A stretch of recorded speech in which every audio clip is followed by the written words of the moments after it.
La flamme olympique a été symboliquement allumée à Stoke-Mandeville, maison spirituelle du handisport.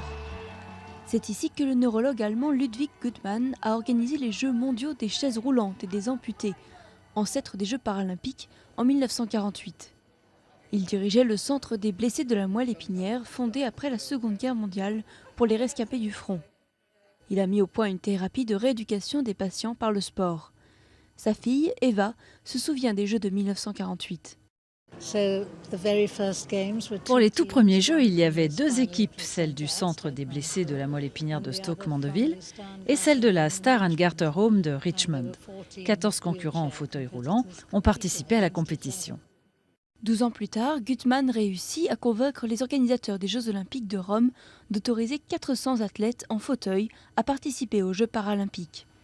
Et depuis, à l'hôpital de Stoke-Mandeville, les médecins continuent le travail qu'il avait commencé.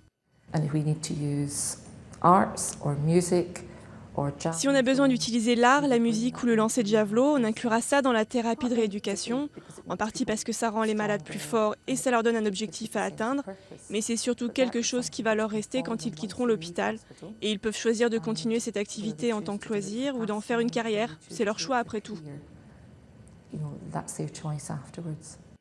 Ewan a 13 ans, il est paralysé jusqu'aux épaules.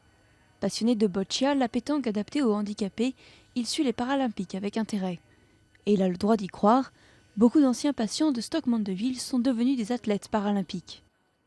Je connais des athlètes et ils participent à la compétition aujourd'hui alors qu'il y a 4 ans, ils regardaient les Paralympiques de Pékin de leur lit d'hôpital.